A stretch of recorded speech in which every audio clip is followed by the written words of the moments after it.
The park was louder than he remembered. Children laughing, dogs barking, joggers breathing hard as they passed. Life moving forward with zero concern for quarterly losses, lawsuits, or headlines.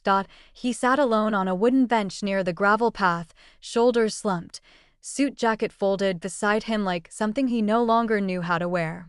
His tie was loose, collar undone. A man who had spent 2 decades building an empire now looked like someone waiting for a bus that might never come. His phone lay face down in his hand. He already knew what the notification said. Emergency board meeting. Stock price free-falling. Media requesting comments. Lawyers reminding him to say nothing at all. His wife's last message still burned in his memory. "I don't recognize you anymore." Truth was, neither did he. He hadn't planned to come to the park. His driver had taken a wrong turn, traffic had stopped, and something inside him had snapped quietly, without drama. He'd told the driver to wait and stepped out, walking until the city noise softened into birds and wind and the distant squeak of swings. Now he sat there, staring at the ground, jaw tight, eyes burning. He told himself he wasn't crying. Men like him didn't cry. They endured. They calculated. They survived. But endurance had a cost. A tear fell anyway, darkening the dust near his shoe.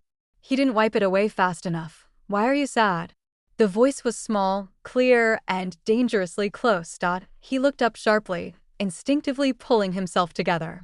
A little girl stood in front of him, maybe 6 or 7 years old, holding a half-eaten ice cream cone that was melting faster than she seemed to notice. Her hair was tied into uneven pigtails. One shoelace was undone. "I'm not sad," he said automatically. She squinted at him. "You look sad." He almost smiled. "Almost. I'm just thinking." "Thinking makes my mom sad too," she said, then added, "especially at night." He didn't know what to say to that. Children had a way of dropping truth without warning. She climbed onto the bench beside him without asking, as if this was the most natural thing in the world. Her legs dangled, kicking the air lightly. He glanced around, half expecting a panicked parent to rush over. Instead, he saw a woman sitting on a nearby blanket, talking to another adult, occasionally glancing in their direction without alarm. "You shouldn't talk to strangers," he said gently. She shrugged. "My mom says strangers are just people we haven't listened to yet." That one landed harder than he expected. He let out a slow breath. "What's your name?" "Isla," she said. "What's yours?" He hesitated. For once, his name didn't feel powerful. It felt heavy. "Daniel." She nodded, satisfied. "You look like a Daniel." They sat quietly for a moment. The sun filtered through the trees, casting broken shadows across his hands. He realized how still he was. No calls. No meetings. Just sitting. "I thought you were a miss," Isla said suddenly. He blinked. "A miss?" "Yeah, because you were crying," she explained matter-of-factly. "But you're a mister." He laughed softly despite himself. "I guess I am." She looked at his folded jacket. "You work a lot?" "Too much, yes," he said instead. "My dad works a lot too," she said. "But not like you." "Oh." She nodded. "He comes home tired, but he still sits with us. Even when he's grumpy." Daniel stared ahead. "Sitting." Again with that word. "What does your dad do?" he asked. "He fixes bikes." "Old ones. Broken ones. People think they're useless, but he says nothing is useless. Just misunderstood." Daniel swallowed. "I fix companies," he said quietly, more to himself than to her. "At least.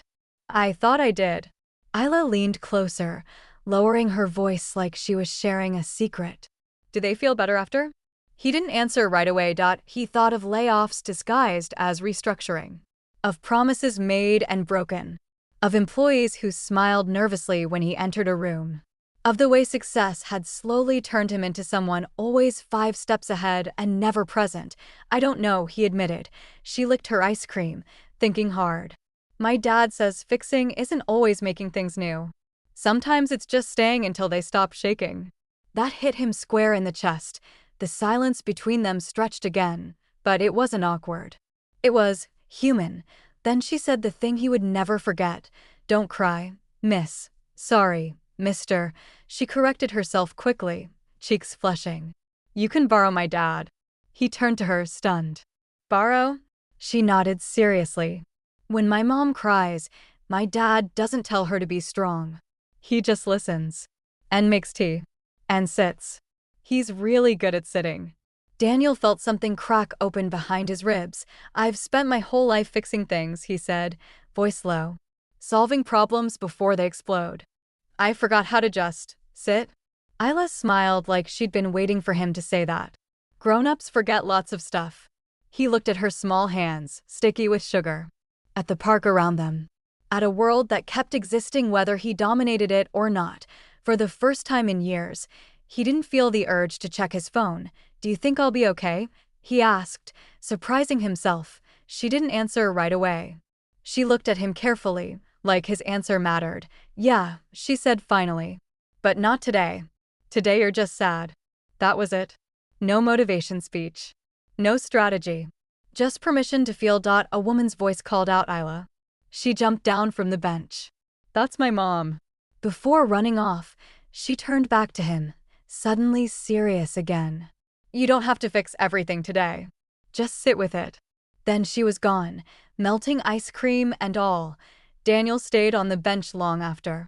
The park noises faded into background hum. He turned his phone over, stared at it, then powered it off completely. The world didn't end. He leaned back, closed his eyes, and for the first time in a very long time, allowed himself to simply exist, not as a CEO, not as a failure. Just a man sitting on a bench, breathing, letting the shaking slow, and somehow, that felt like the beginning.